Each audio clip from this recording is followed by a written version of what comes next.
만약에 김정은이 갑자기 쓰러졌다 할 경우에 북한 권력이 어떻게 될 것이냐, 확실한 구심점이 없는 상태이기 때문에 그 권력이 안정적으로 유지가 될지 알 수가 없고, 북한 권력이 변동되는 과정에 불안정성이 증대될 가능성이 높고, 김정은 여동생 김여정과의 권력 투쟁이라든가, 김주애가 이제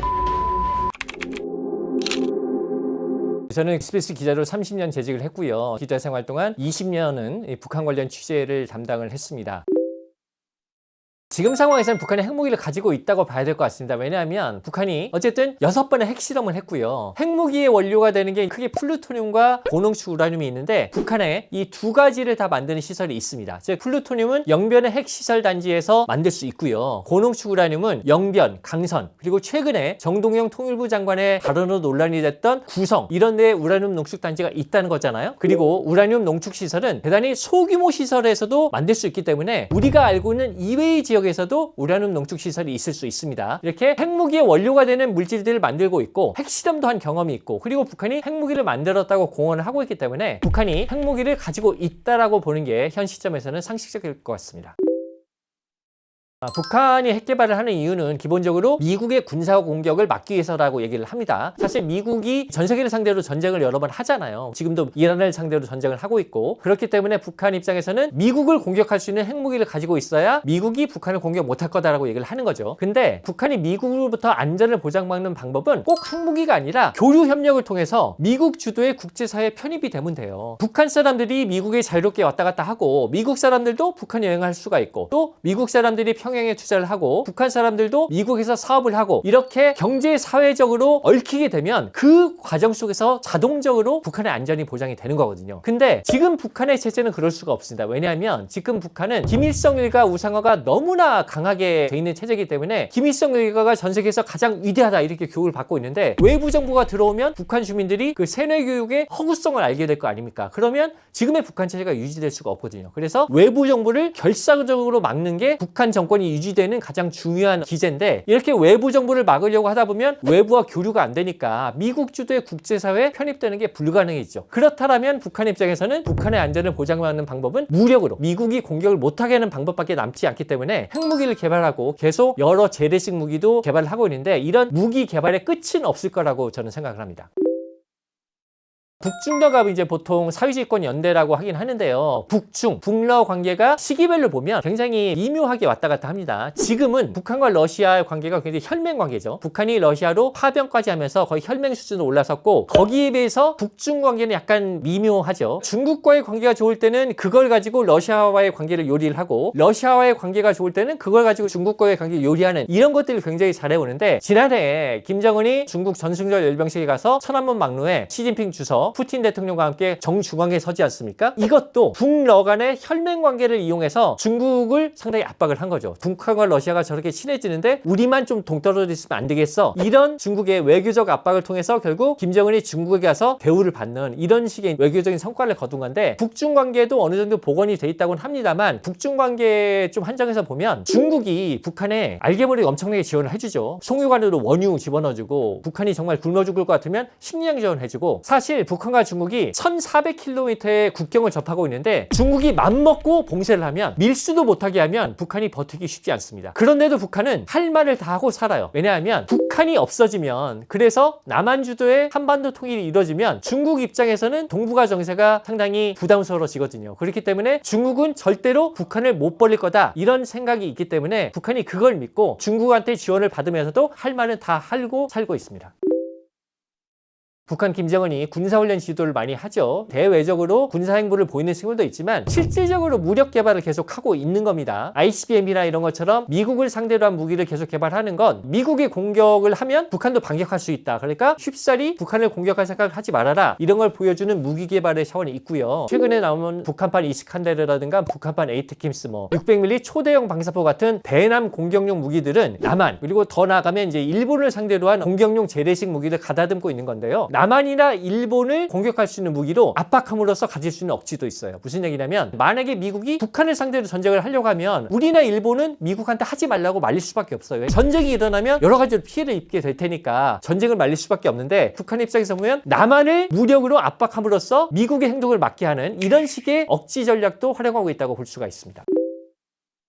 2001년도 이제 9.11 테러가 나고 나서 당시 부시 행정부가 이란, 이라크, 북한을 악의 축이라고 규정을 하죠. 근데 이제 이라크 후세인 정권은 예전에 무너졌고 이번에 미국이 이란을 공격했지 않습니까? 최종적인 결과가 어떻게 될지 모르지만 어쨌든 이란이 미국에 의해서 상당한 군사적인 피해를 봤죠. 그래서 마지막 남은 악의 축인 북한도 다음 순위가 되지 않느냐 뭐 이렇게 예상은 해볼 수가 있는데 미국이 북한을 공격하기는 쉽지 않습니다. 이란, 이라크와는 달리 북한은 어쨌든 핵무기를 갖고 있다는 건 사실이기 때문에 미국이 쉽사리 군사행동을 하기 어렵고요. 앞서 말씀드린 것처럼 남한이나 일본을 위협할 수 있는 재래식 무기로 엄청나게 지금 갖고 있기 때문에 남한이나 일본 입장에서도 미국이 북한을 공격하겠다고 하면 말릴 수밖에 없는 상황입니다. 또 미국 뜻대로 한반도가 남한 위주로 군사력으로 통일될 거냐 이것도 장담할 수 없는 거죠. 그래서 미국의 북한 공격은 쉽지 않다. 2022년도에 북한이 핵무력 정책 법령이라는 걸 만들죠. 핵무기를 가졌으니까 핵무기를 어떻게 활용하겠다는 걸 법으로 만든 건데요. 거길 보면 지휘 통제 체계가 적대 세력의 공격을 받을 때 적대 세력을 괴멸시키기 위한 핵 타격이 자동적으로 실행된다 이런 부분이 있습니다. 쉽게 말해서 김정은 참수작전 이런 얘기가 나오잖아요. 뭐 정밀 타격식으로든 군사 공격을 해서 김정은을 없애려고 할 경우에 김정은이 없어지면 자동적으로 핵무기가 발사되게 돼 있기 때문에 감히 김정은을 없애려는 생각을 하지 말아라 이런 경고로 볼 수가 있습니다. 근데 그렇다고 해서 김정은이 사망하면 핵무기가 자동 발사된다 이렇게 얘기하기는 좀 무리가 있어요. 왜냐하면 이 핵무력 정책 법령 자체도 전쟁 상태를 가정을 하는 거거든요. 근데 이제 전쟁 상태가 되면 김정은이 죽기 전이라도 서로 무력이 왔다 갔다 하는 국면이 되면 김정은이 죽지 않았더라도 북한이 핵무기를 쓸까 말까를 고민하는 단계가 올 테니까 북한의 핵무기 사용 가능성은 더 높아진다고 볼 수가 있고요. 그런 교전 상황이 아니라 김정은이 자연사하거나 갑자기 아파서 죽었다 이럴 경우에는 핵무기가 자동 발사된 상황은 아닐 거라고 봅니다. 김정은에 대해서는 2020년 4월에 굉장히 심각할 정도의 건강 이상설이 있었습니다. 당시 뭐 사망했다는 얘기가 나올 정도로 심각한 건강 이상설이 있었는데 어쨌든 복귀를 했죠. 그리고 지금까지 활동을 하고 있습니다. 김정은이 지금 키 170에 몸무게 140kg 정도를 보고 있는데요. 기본적으로 건강할 수가 없는 체형이잖아요. 국정원 보고에 따르면 30대 초반부터 고혈압, 당뇨를 앓고 있다라고 얘기를 하고 있고 지금 40대에 들어갔기 때문에 만성적인 건강 이상 가능성은 뭐 달고 살고 있다고 봐야 될 것 같아요. 하지만 올해만 보더라도 9차 당대회라든가 최고인민회의에서 굉장히 긴 분량의 연설을 소화를 하고 있고요. 여러 현지 지도를 다니고 있거든요. 그렇기 때문에 지금 당장 김정은의 건강에 이상이 생길 것 같다 이렇게 말하기는 좀 어려울 것 같습니다. 근데 그럼에도 불구하고 건강 이상 가능성은 상시적으로 있는 변수이기 때문에 만약에 김정은이 갑자기 쓰러졌다 할 경우에 북한 권력이 어떻게 될 것이냐 이제 이 부분이 궁금한데요. 지금 김정은이 몇 년 전부터 김주애를 데리고 다니면서 거의 후계자화하고 있지 않습니까? 그렇다면 김정은이 조기에 유고 상태에 있었을 때 즉 통치를 할 수 없게 됐을 때 김주애가 바로 통치할 수 있느냐라는 건데 김정은이 올해나 내년에 쓰러져 버리면 열 몇 살짜리가 통치를 할 수는 없잖아요. 현실적으로 김정은이 쓰러졌을 시기에 뭐 조직 지도부장이라든가 북한 건부의 주요 핵심 권력자들이 김주애를 보조하는 어떤 권력 집단을 만들어서 임시로 이걸 꾸려갈 가능성이 높다고 보는데요. 그렇게 되면 확실한 구심점이 없는 상태이기 때문에 그 권력이 안정적으로 유지가 될지 알 수가 없고 북한 권력이 변동되는 과정에 불안정성이 증대될 가능성이 높고 그 과정에서 지금 뭐 세간에 얘기된 듯이 김정은 여동생 김여정과의 권력 투쟁이라든가 이런 부분들이 생겨날 가능성은 있다고 보여집니다. 지금 현재 보면 김정은이 거의 13살 김주애를 몇 년 전부터 데리고 다니면서 후계자 교육을 시키고 있잖아요. 그리고 국정원도 김주애를 후계자로 볼 수 있다. 이게 단순한 추정이 아니라 신빙성 있는 첩보를 바탕으로 한 거다. 이렇게까지 얘기를 하고 있어요. 그래서 지금 상황으로 보면 김주애가 이제 후계자가 될 가능성이 높아 보이는데 이 부분에 대해서 북한이 굉장히 남존 여비의 사회인데 여자가 후계자가 될 수 있겠느냐 이런 문제 제기를 많이 합니다. 근데 저는 그 부분은 이렇게 생각을 합니다. 북한이 남존 여비의 사회로 남자가 우월시 되는 사회인 건 맞아요. 근데 김일성 일가의 백두혈통은 일반 주민들하고는 달라요. 좀 신적인 위치에 있는 사람들이거든요. 여기서는 김주애가 여자라는 게 그렇게 중요하지 않습니다. 김정은이 정하면 가는 거고요. 또 현실적으로 김정은이 김주애한테 권력을 주겠다고 했을 때 반대할 수 있는 세력이 있느냐? 없습니다. 거기에다가 반대했다가는 당장 죽고 본인뿐 아니라 가족들도 정치범 수용소에 끌려갈 텐데 누가 거기에서 반대를 하겠습니다. 그렇기 때문에 북한 주민들 내부적으로는 뭐 불만이 있을 수 있어도 김정은이 정하면 그냥 그렇게 갈 수밖에 없는 구조라고 보여집니다. 보여집니다. 어떻게 보면 군사적인 쿠데타가 일어날 가능성이 없다고 보시는 거예요? 저개발국에서 독재 정권이 무너지는 가장 일반적인 사례가 쿠데타입니다. 일정 단위의 군부, 즉 연대나 사단 병력이 병력을 동원해서 정권을 갈아엎는 거죠. 근데 북한은 쿠데타가 일어나기 어려운 구조입니다. 왜냐하면 북한의 군대는 이제 당의 군대인데요. 북한군에는 우리 군에는 없는 총정치국이라는 독특한 조직이 있는데요. 당 조직인데 군에 들어가 있는 조직입니다. 그래서 북한군은 연대, 사단 이런 각 단위마다 다 당위원회가 조직되어 있고요. 당위원회의 상설 조직인 총정치국의 하부 조직들이 들어가 있어서 당 간부들이 야전 군인들이 혹시라도 다른 마음을 먹고 있지는 않는지 일일이 감시를 하고 있어요. 그게 연대 단위, 사단 단위, 뭐 대대 단위, 중대 단위까지 정치 지도원이 나가 있거든요. 쿠데타가 일어나려면 적어도 연대 병력, 사단 병력이 움직여야 될 거 아닙니까? 근데 북한은 각 단위별로 다 감시 요원이 있기 때문에 연대 병력, 사단 병력, 아니 대대 병력이 그냥 움직이는 것도 어려운 구조예요. 그렇기 때문에 북한에서는 쿠데타가 현실적으로 가능하지 않다 이렇게 보고 있습니다.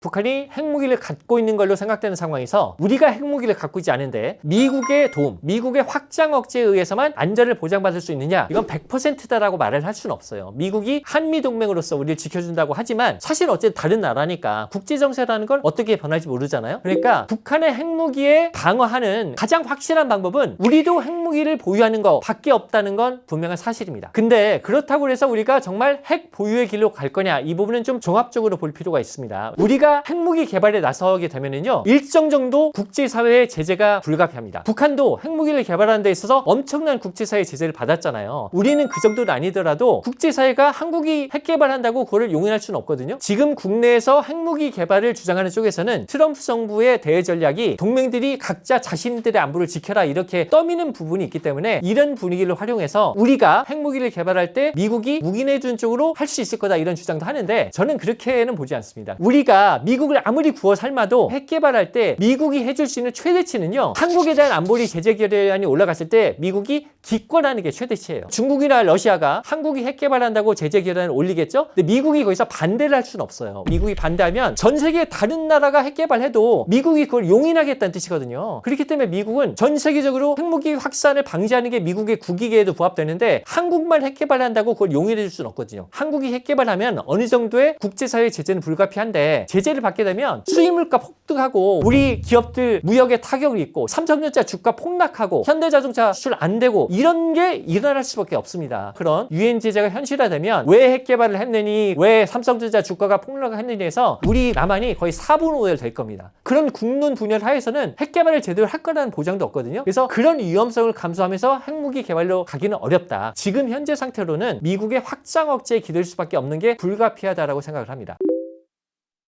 지금 2026년의 시점에서 보면 통일이 올까 이런 생각이 들긴 하죠. 근데 세상 일은 어떻게 변할지 모릅니다. 일단 북한 정권이 이대로 계속될 거냐 이 부분도 장담할 수 없어요. 지금 3대까지 왔고 4대 세습으로 가려고 북한이 시도를 하고 있는데 제대로 갈지, 혹시 4대 세습 가더라도 고려 조선처럼 세습에 세습을 해서 500년을 세습 정권으로 갈 거냐, 이 부분은 또 별로 그럴 것 같지는 않단 말이죠. 왜냐하면 왕이 장자 세습이 그 당시에 시대 진리처럼 돼 있었지만 엄청난 권력 투쟁의 과정이었거든요. 그렇기 때문에 북한 정권이 세습을 통해서 안정적으로 정권을 유지해 간다, 이건 누구도 장담할 수 없어요. 그렇기 때문에 상황의 변화에 따라서 통일의 가능성이 생길 수 있고요. 그런 통일의 시기가 왔을 때 우리가 어떤 준비를 하고 있고 어떤 마음가짐을 가지고 통일을 하겠다는 행동을 보일 것이냐, 여기에 따라서 통일의 가능성이 열릴 수도 있고 아닐 수도 있다고 봅니다. 물론 가장 바람직스러운 통일은 남북 간의 교류 협력을 통해서 점진적으로 하나가 되는 소프트 랜딩 방식이 가장 바람직스럽긴 한데요. 제가 앞서 말씀드린 북한 정권이 갑자기 무너지면서 생기는 통일의 가능성, 이런 하드랜딩 통일의 가능성에도 철저히 대비를 해야 될 것 같습니다. 우리가 추구하는 통일은 어디까지나 평화를 유지하는 가운데 가자는 통일입니다. 즉 그게 언제가 될지 모르지만 지향점으로서의 통일을 잊지 말자는 거고요. 우리가 지향점으로서의 통일을 잃어버리면 향후 통일의 기회가 왔을 때 그 기회를 놓칠 수도 있습니다. 그렇기 때문에 우리가 통일이란 지향점을 잃지 않고 결국에는 통일을 이룩하겠다, 이런 의지는 잊지 않고 가야 될 것 같습니다.